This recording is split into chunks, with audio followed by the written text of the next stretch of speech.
Pai, do Filho e do Espírito Santo. Amém. O anjo do Senhor anunciou a Maria, ela concebeu do Espírito Santo. Ave Maria, cheia de graça, o Senhor é convosco. Bendita sois vós entre as mulheres, bendito é o fruto do vosso ventre, Jesus.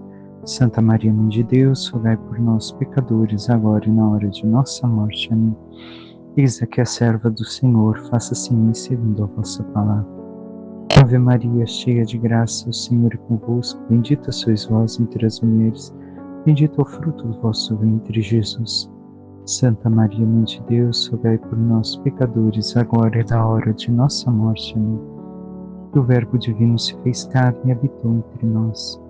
Ave Maria, cheia de graça, o Senhor é convosco. Bendita sois vós entre as mulheres, bendito é o fruto do vosso ventre, Jesus.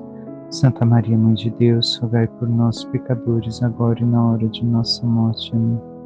Rogai por nós, Santa Mãe de Deus, para que sejamos dignos das promessas de Cristo.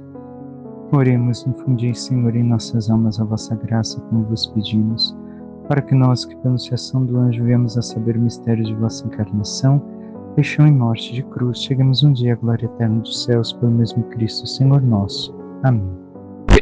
Caríssimo irmão e irmã, hoje celebramos a sexta-feira, a quarta semana do tempo comum, memória festiva de São Paulo Miki e seus companheiros mártires, os mártires do Japão.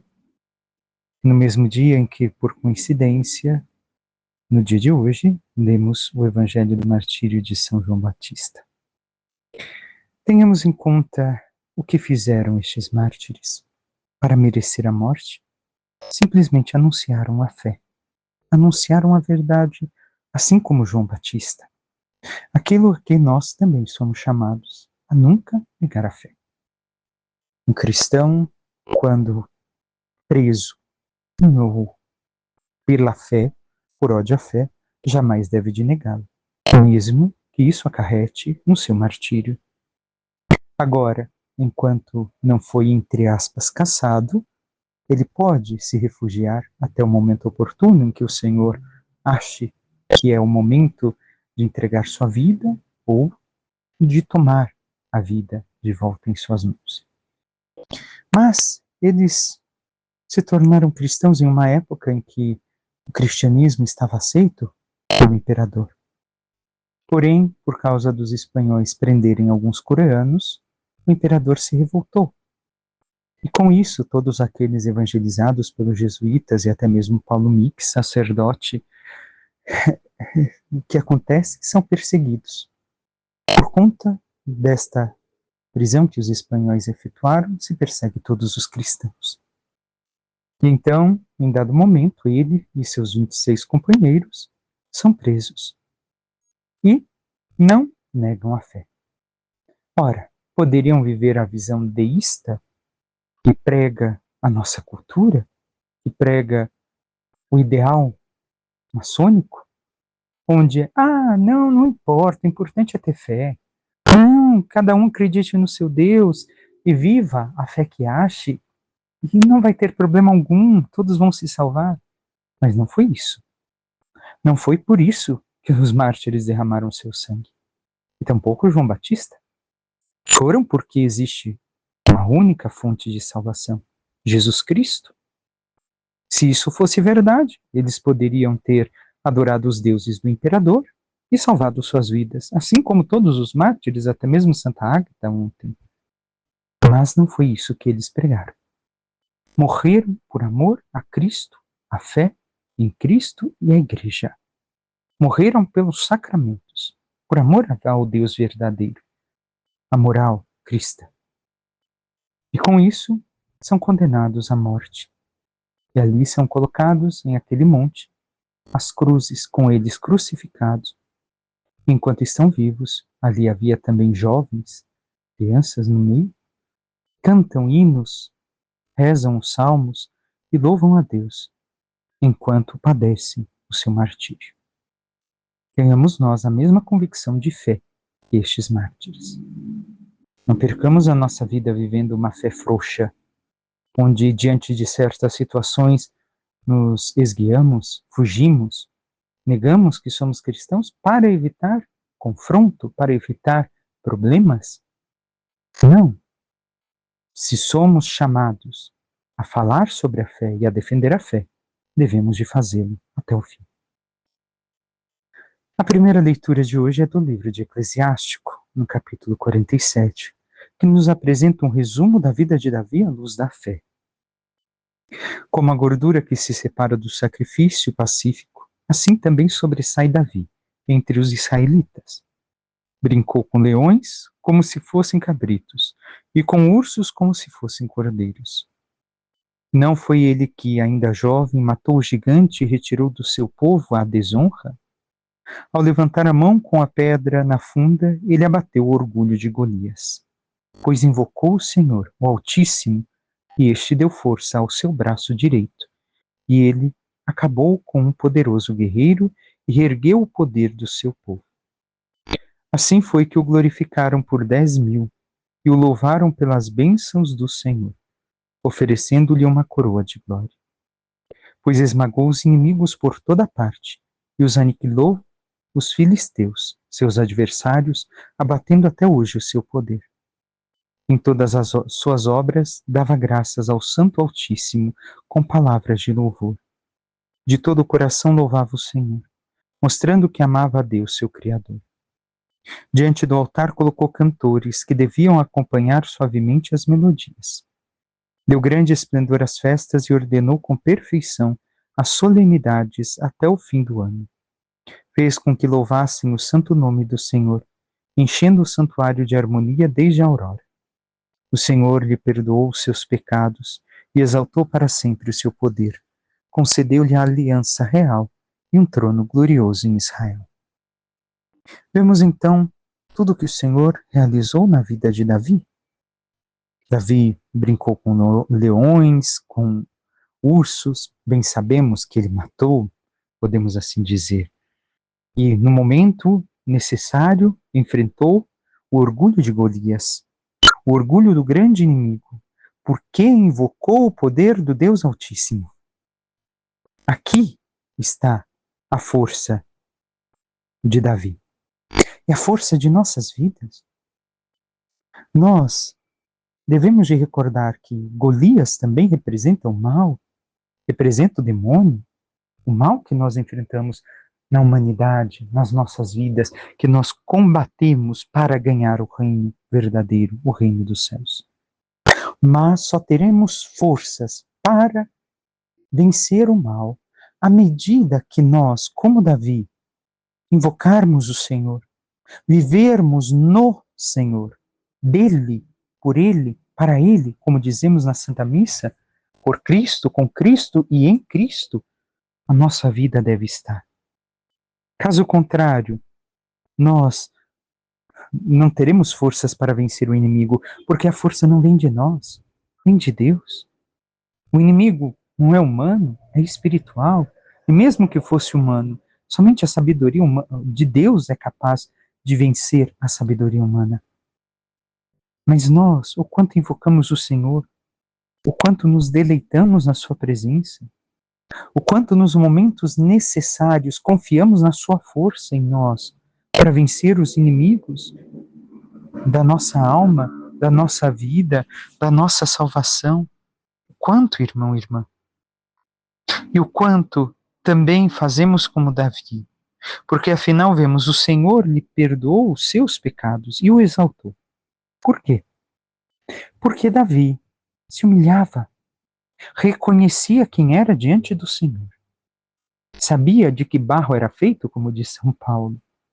Mas nós, o quanto reconhecemos a nossa pequenez, a nossa miséria, as nossas fraquezas, o quanto somos humildes em reconhecer quem somos diante de Deus. Porque muitos, em nossos tempos, que se dizem católicos e talvez até mesmo nós em alguns momentos, nos achamos superiores àquilo que verdadeiramente somos. Não somos grandes, não somos os sábios, somos falhos, somos pecadores. Erramos, falhamos com o Senhor, não cumprimos sua vontade, não rezamos, não estivemos em intimidade com Ele. Fizemos o contrário daquilo que o Senhor nos pediu, como escutamos ainda esta semana de Davi.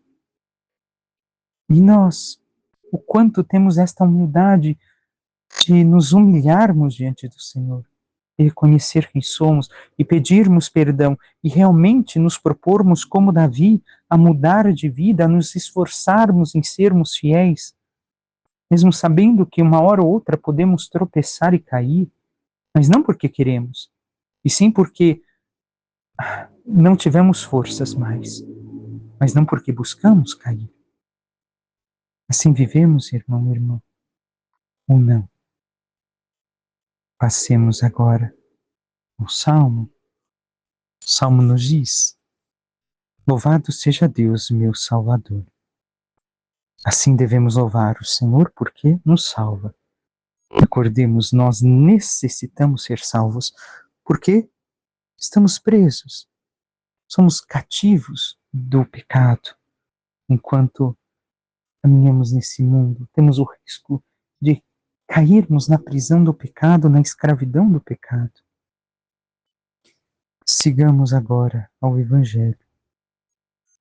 O Evangelho de São Marcos nos diz: Naquele tempo, o rei Herodes ouviu falar de Jesus, cujo nome se tinha tornado muito conhecido. Alguns diziam: João Batista ressuscitou dos mortos. Por isso os poderes agem nesse homem. Outros diziam: É Elias. Outros ainda diziam: É um profeta como um dos profetas. Ouvindo isto, Herodes disse: Ele é João Batista. Eu mandei cortar a cabeça dele, mas ele ressuscitou. Herodes tinha mandado prender João e colocá-lo acorrentado na prisão. Fez isso por causa de Herodíades, mulher do seu irmão Filipe, com quem se tinha casado. João dizia a Herodes: Não te é permitido ficar com a mulher do teu irmão. Por isso Herodíades o odiava e queria matá-lo, mas não podia. Com efeito, Herodes tinha medo de João, pois sabia que ele era justo e santo, e por isso o protegia. Gostava de ouvi-lo, embora ficasse embaraçado quando o escutava. Finalmente chegou o dia oportuno. Era o aniversário de Herodes, e ele fez um grande banquete para os grandes da corte, os oficiais e os cidadãos importantes da Galiléia. A filha de Herodíades entrou e dançou, agradando Herodes e seus convidados. Então o rei disse à moça: Pede-me o que quiseres e eu te darei. E jurou dizendo: Eu te darei qualquer coisa que me pedires, ainda que seja metade do meu reino. Ela saiu e perguntou à mãe: O que vou pedir? A mãe respondeu: A cabeça de João Batista. E voltando depressa para junto do rei, pediu: Quero que me des agora, num prato, a cabeça de João Batista. O rei ficou muito triste, mas não pôde recusar. Ele tinha feito o juramento diante dos convidados. Imediatamente o rei mandou que um soldado fosse buscar a cabeça de João. O soldado saiu, degolou-o na prisão, trouxe a cabeça num prato e a deu à moça. Ela a entregou à sua mãe. Ao saberem disso, os discípulos de João foram lá, levaram o cadáver e o sepultaram. Palavra da salvação, glória a vós, Senhor. Que nos diz o Evangelho? Nos fala que muitos estão agora confusos por causa de tudo aquilo que Jesus diz. Então, Jesus sendo conhecido, alguns acham que é Elias, outros que João Batista ressuscitou, ou que era um dos profetas. Mas Herodes tem a convicção e por isso quer conhecer Jesus. É João Batista que ressuscitou dos mortos. E nos conta depois como aconteceu o martírio de João. Tenhamos em conta algumas coisas. Por que João Batista foi preso? Por defender a verdade. Isso ocasionou um mal-estar ao rei Herodes e a Herodíades. Ela, inconformada e porque não queria mudar de vida, e tampouco Herodes, pediu a Herodes que o aprisionasse. Ora, Herodes temia que se levantassem contra ele por causa daquilo que João Batista dizia. Mas sabemos que João Batista não queria um reino político. E então, na prisão, continuou falando a verdade. Não se calou João Batista. Tinha talvez a regalia de seus discípulos visitá-lo, como conhecemos os outros evangelistas. E, no dia da celebração da vida, Herodes pede a morte a um inocente. Tenhamos em conta, João Batista, preso por causa da verdade, ficou só. Esteve solitário, fisicamente falando. Mas o Senhor não o abandonou. O Senhor sempre esteve a seu lado. Sempre o fortaleceu. Em certos momentos, até mesmo com as visitas que recebia. Mas, fisicamente, estava só na prisão, poderíamos assim colocar. E tenhamos em conta que defender a verdade do Evangelho também ocasionará isto a nós. Hoje muitos querem se calar, hoje muitos não querem mais falar e defender a verdade. Por quê? Porque vai me causar um mal. Não, imagina, falar que isso está errado, que Jesus não quer aquilo. Mas, irmão, irmã, quando vamos falar do Evangelho se nós nos calamos sempre? Nunca. Devemos, necessitamos falar. Sempre que se coloca à nossa frente a caridade, a verdade na caridade, por amor, porque eu quero a salvação, como, da mesma forma, João Batista queria a salvação de Herodes. Porém, Herodes nunca foi resoluto. Nunca tomou a firme decisão de mudar de vida. E, escutando sua esposa, com quem vivia em adultério, fez o que fez com um inocente, com João Batista, mesmo reconhecendo que eram belíssimas palavras. E aqui tomemos cuidado, porque podemos estar da parte de Herodes. O Evangelho é belíssimo, Jesus fala de belíssimas coisas, mas eu não quero mudar. Não, mudar não. Eu coloco, então, o Evangelho numa prisão. Por quê? Porque é muito bonito, me encanta como encantava João Batista, encantava Herodes, com toda a verdade que dizia. Mas não posso, não quero, não vou mudar de vida. Ora, mais cedo ou mais tarde, nós mataremos o Evangelho. E por consequência, aquele que nos trouxe a boa nova, o próprio Cristo, a própria fé, de que lado nós estamos? Estamos com João? Mesmo que sofrendo, às vezes solitários, anunciamos o Evangelho, anunciamos a verdade de Jesus, a verdadeira fé? Ou nos calamos? E somos aqueles que escutam a verdade como uma bela palavra de ser ouvida, como Herodes, mas se calam e não mudam de vida. Depois vemos a filha de Herodíades, que vai dançar, e Herodes lhe faz um juramento. Aqui, recordemos, cuidado com o que você promete. Não é que todo juramento é válido. Não posso jurar pelo nome de Deus se é uma mentira. Não posso jurar de quando eu vou prejudicar a vida dos outros. Ou ainda, prejudicar a minha salvação. A minha vida. Enquanto vida física, violar a vida. E aqui Herodes faz uma promessa, sob efeito provavelmente de álcool, sem pensar. Peça o que quiseres e eu te darei. Tomemos sempre o cuidado. Não façamos isso. E então, consultando sua mãe, pede a cabeça de João Batista. E pede no quê? Num prato. Quanto sadismo. Em um banquete, pede num prato a cabeça de João Batista.